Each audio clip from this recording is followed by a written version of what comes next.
So have you ever had a memory of something that you had in the past, and it wasn't until you revisited many years later that you realised that your memory of that was not necessarily totally correct? I had that a few years ago when I decided I'd revisit my childhood church.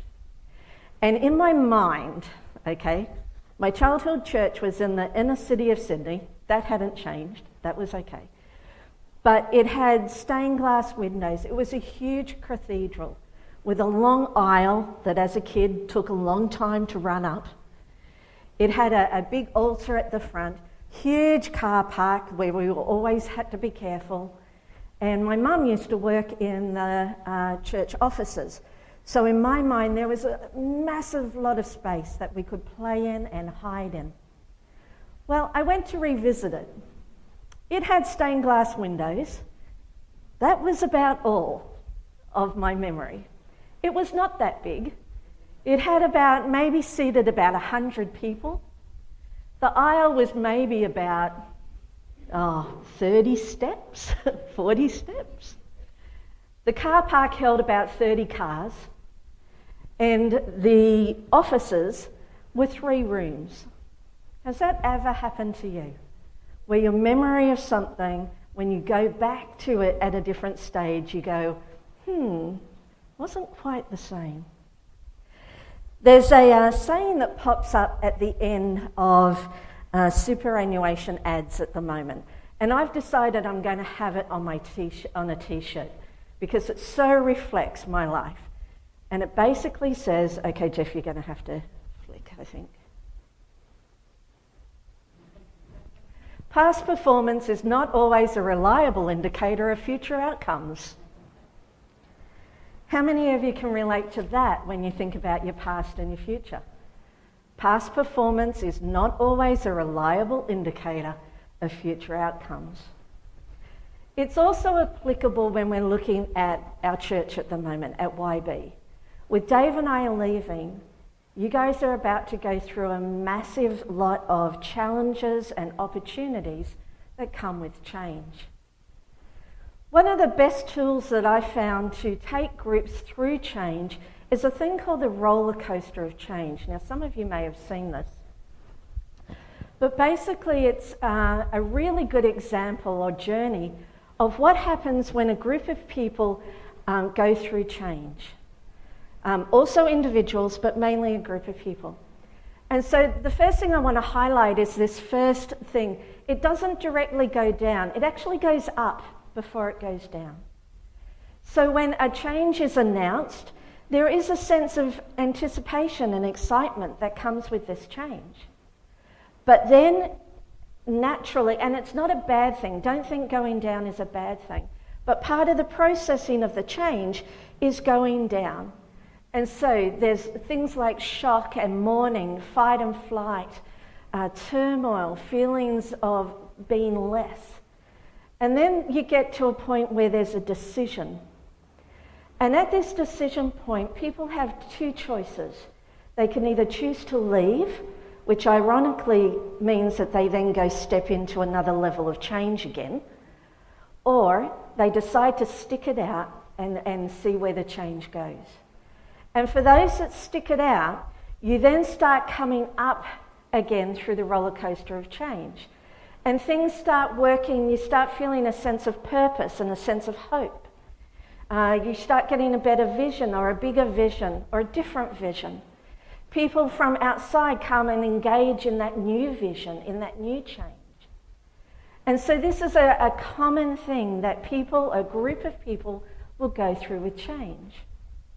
But there's one area on the left-hand side I want to focus on today, and that is nostalgia. And the reason I want to focus on it is that I think nostalgia is actually one of the most destructive things when it comes for a church with grappling with change and going through this journey. Because everything else on that left-hand side, it's still your left-hand side, isn't it? On your left-hand side can be worked through and journeyed through with each other. Because there are points that are a little bit obvious when it comes to what the person is going through. So I'll give an example. When Dave announced he was going to leave, Bev said, "I'm going to protest in the streets." Now, she was joking. We were joking, weren't we? Okay, she was joking. She hasn't made the placards yet. But if Bev wasn't joking and she started to rally people around her, started saying, "Okay, let's, come on, we're going to get in the streets. Who's going to write the placards for us?" And she starts rallying people around.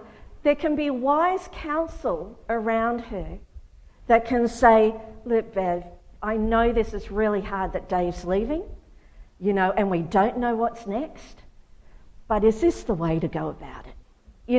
Everything on the left-hand side can actually be worked through with wise counsel.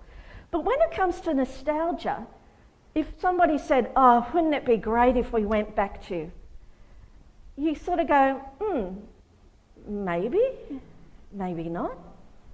And so it's a little bit insipid. It sort of gets in under people's skin. And this is why I think it's one of the most dangerous points when it comes to a church and change. What I want to do is, I actually think that this is also an issue that came with the Israelites when it came to walking in the wilderness. But for us to understand the reaction that we'll look at later, I want us to look at the actual history of how they got there. And this is a good throat rest for me. So, Jeff, if we could go to the video, that would be great. Thanks. The book of Exodus. It's the second book of the Bible, and it picks up the storyline from the previous book, Genesis, which ended with Abraham's grandson, Jacob, leading his large family of 70 people down to Egypt. Now, Jacob's 11th son, Joseph, had been elevated to second in command over Egypt, and he had saved his whole family in a famine. And so Pharaoh, the king of Egypt, offered the family to come live there as a safe haven. And so eventually Jacob dies there in Egypt, and Joseph and all his brothers do too. About 400 years pass, and the story of the Exodus begins. Now that name refers to the event that takes place in the first half of the book, Israel's exodus from Egypt. But the book has a second half that takes place at the foot of Mount Sinai. In this video, we'll just focus on the first half, where centuries have passed, and the Israelites were fruitful and multiplied, and they filled the land. Now, this line is a deliberate echo back to the blessing that God gave all humanity back in the Garden of Eden. And it reminds us of the big biblical story so far. Humanity forfeited God's blessing through sin and rebellion, and so God chose Abraham's family as the vehicle through which he would restore his blessing to all the world. But the new Pharaoh does not view Israel as a blessing. He actually thinks this growing Israelite immigrant group is a threat to his power. And so just as in Genesis, humanity rebels against God's blessing, so here Pharaoh attempts to destroy the source of God's blessing, the Israelites. He brutally enslaves them in forced labor, and then he orders that all the Israelite boys be drowned in the Nile River. Now, Pharaoh, he is the worst character in the Bible so far. His kingdom epitomizes humanity's rebellion against God. Pharaoh has so redefined good and evil according to his own interests that even the murder of innocent children has become good to him. And so Egypt has become worse than Babylon from the book of Genesis. And so now Israel cries out for help against this new Babylon, and God responds. God first turns Pharaoh's evil upside down as an Israelite mother throws her boy into the Nile River, but in a basket. And so he floats safely right down into Pharaoh's own family. He's named Moses, and he grows up to eventually become the man that God will use to defeat Pharaoh's evil. In the famous story of the burning bush, God appears to Moses and commissions him to go to Pharaoh and order him to release the Israelites. And God says that he knows Pharaoh will resist, and so he will bring his judgment on Egypt in the form of plagues. Then God also says that he will harden Pharaoh's heart. And so we're introduced into the next main part of the story, the confrontation between God and Pharaoh. Now, what does this mean that God says he'll harden Pharaoh's heart? It's super important to read this section of the story really closely and in sequence. In Moses and Pharaoh's first encounter, we're told simply that Pharaoh's heart grew hard. There's no implication that God did anything. And so in response, God sends the first set of 5 plagues, each one confronting Pharaoh and one of his Egyptian gods. And each time, Moses offers a chance for Pharaoh to humble himself and to let the Israelites go. But after each plague, we're told that Pharaoh either hardened his heart or that his heart grew hard. He's doing this of his own will. And so eventually, it's with the second set of 5 plagues that we begin to hear how God hardened Pharaoh's heart. So the point of the story seems to be this. Even though God knew that Pharaoh would resist his will, God still offered him all of these chances to do the right thing. But eventually, Pharaoh's evil reaches a point of no return. I mean, even his own advisors think that he has lost his mind. And it's at that point that God takes over and bends Pharaoh's evil towards his own redemptive purposes. God lures Pharaoh into his own destruction as he saves his people, which is what happens next. With the final plague, it's the night of Passover, and God turns the tables on Pharaoh. Just as he killed the sons of the Israelites, so God will kill the firstborn in Egypt with a final plague. But unlike Pharaoh, God provides a means of escape through the blood of the Lamb. And here the story stops and introduces us in detail to the annual Israelite ritual of Passover. On the night before Israel left Egypt, they sacrificed a young, spotless lamb and painted its blood on the doorframe of their house. And when the divine plague came over Egypt, the houses covered with the blood of the lamb were passed over, and the sun spared. And so every year since, the Israelites have reenacted that night to remember and to celebrate God's justice and his mercy.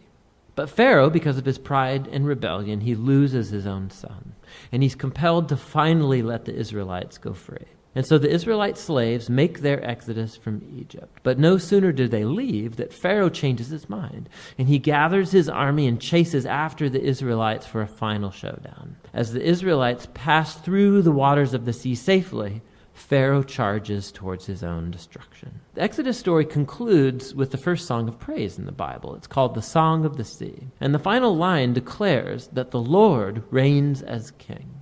And then the song retells in poetry what the story of God's kingdom is all about. It's about how God is on a mission to confront evil in his world and to redeem those who are enslaved to evil.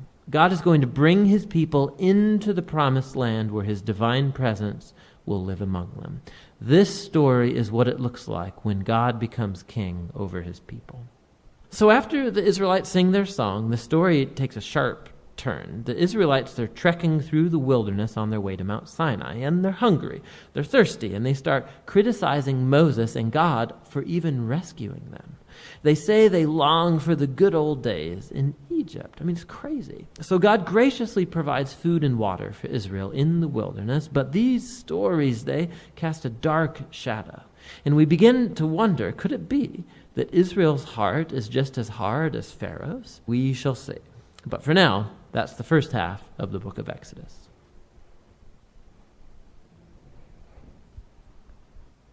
Okay. So, as it said, Exodus 16, and this is the verse I want to look at. If only the Lord had killed us in Egypt, they moaned. There we sat around pots filled with meat and ate all the bread we wanted. But now you have brought us to the wilderness to die. Now, I can understand this complaining when you look at what they came from as far as the good side goes. So, you've got to remember that they now have manna, which is God's supply, and we're told that it's like a honey-flavoured wafer. But this goes on for 40 years. And what they were having in Egypt, when I read it, I just went, oh my goodness me. So remember, this was before the times of clean and unclean food. In Egypt, their food included bread, beer, olive oil, legumes, garlic, fruits, vegetables, dairy products, fish and meat. Breads were sweetened with honey, dates and figs, honey roasted wild gazelle, spit roasted ducks, pomegranates and honey-like cakes. So that was quite a lush table of banquet of food that they used to have. But you've got to remember that food wasn't just about food in this culture. For them, Food was where you gathered together, where you remembered, where you celebrated, where you got your family together. So they weren't just saying about the food, they were saying the food and everything else that came around it.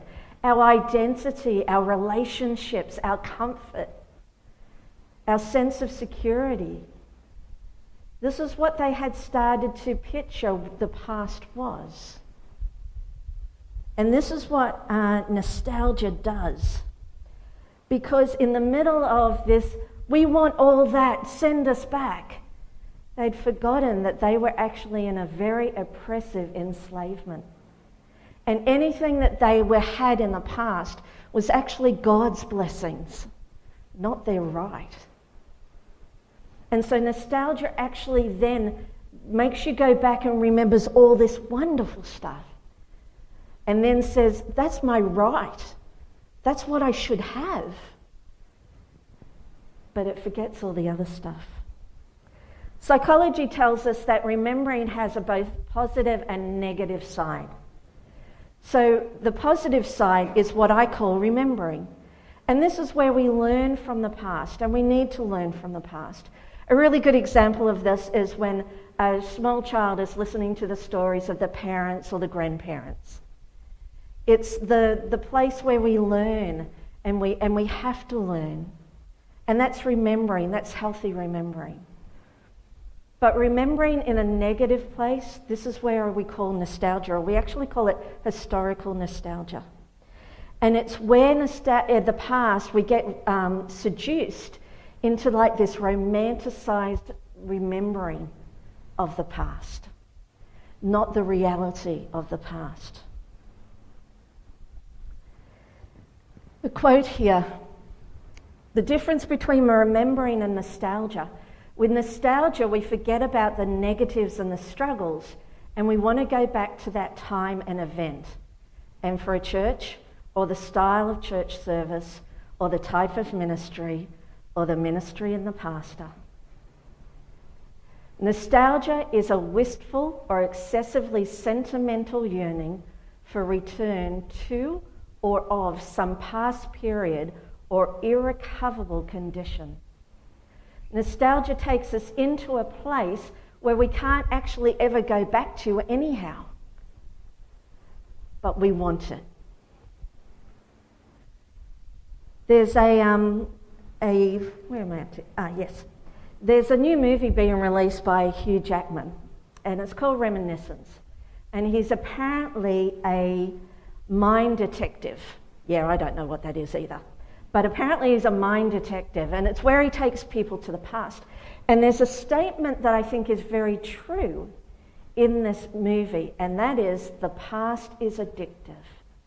If we live in it for too long, it becomes addictive. C.S. Lewis said, "Only children and the emotionally immature think that what they're longing for is actually what they're longing for." Nostalgia can lie about what we think our needs are.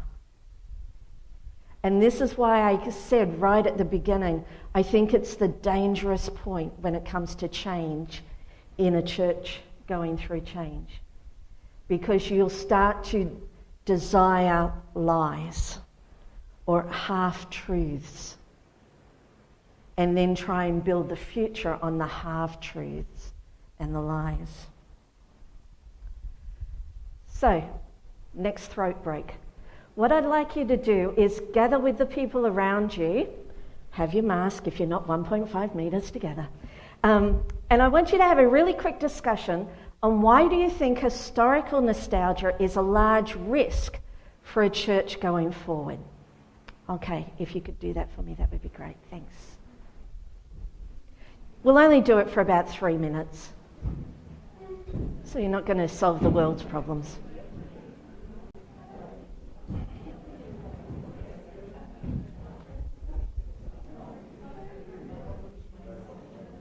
Okay, if you can finish off your sentences and then come back, go back, whatever. Okay, as a teacher, this is what I normally call dobbing the other person in. Would anybody like to dob the other person in their group that said, yeah, that was a really good point that they made in the thought of why it's a large risk to a church going forward? Okay, Marcel, you've been dobbed in. I don't think God goes backwards. I think God goes forwards. God doesn't go backwards, he goes forwards. And we don't know what the future looks like. And we, yeah. But God, if it's God's place, then no need to be afraid. Yeah. Yeah. God knows what's forward, and sometimes our fear can make us go backwards and miss that. Anybody else? Oh, come on, you were all talking. Well, you're just discussing the nice cakes on the morning tea table. Yep, Dave? So we all have a form of nostalgia. So if I was to say, ask anyone, what's the best song or the best band, I bet you that it would be between when you were 15 and 25. And so when we became a Christian, the music that was in the church then is often the type of music that we want now, because it's a subliminal connection point to that experience of God changing us. It's not that we worship nostalgia, but that has a strong influence on who we are and is where we go back to. Yeah, yeah. Rosemary? I think the value is remembering that there are all sorts of people in the church, and all of their history, their past should be valued. Mm. So the young and the old. So what they were doing in 25, what they were doing in 25, what they were doing in 25, what they were doing in 25. When you put it all together and value everyone and everyone's experience, then you allow the church to grow. Yeah. And that's a good point. Rosemary was just saying that it all needs to be valued. And I think that's the difference between remembering and nostalgia. Nostalgia gets quite... The thing about nostalgia is we really need to be discontent with where we are for nostalgia to have a foot into it. So when we're not discontent, we're happy to remember, and that's good. Nostalgia comes in when we're discontent of where we are, and that can be a real difference. Some of the things that have come out, some of the warnings that have come out from studies that have been done on churches that have done change and haven't done it very well are some of these. Nostalgia gives a powerful escape from the responsibilities and struggles of change. It's that whole discontent part. We'll be happy to go back there instead of sitting in the struggles of change. Nostalgia stops the church from seeking God's plan out of the storm of change. The church forgets how often God has talked through a storm. Job in the storm, thunder and lightning at the mountain for Israel, disciples and Jesus on the water in the storm of darkness when Jesus was on the cross. We forget that it's often in the storm how often God will talk. Nostalgia stops the church understanding cultural shifts that need God. So if in nostalgia you go, wouldn't it be great to go back to that time where all the kids came to church for youth group?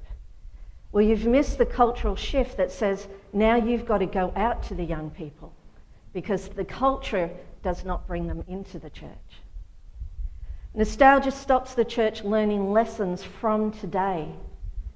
And nostalgia creates separatism. You're not as good as us who shared that moment, that time, that event.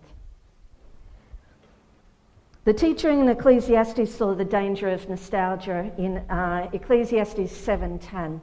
And he says, "Say not, why were the former days better than these? For it is not from wisdom that you ask this." That's a bit Yoda-ish for me. So in our terminology, don't always be asking, where are the good old days? Wise folks don't ask questions like that. Change is inevitable in our lives, but God is unchanging. The God that you remember from your past is still the God of today.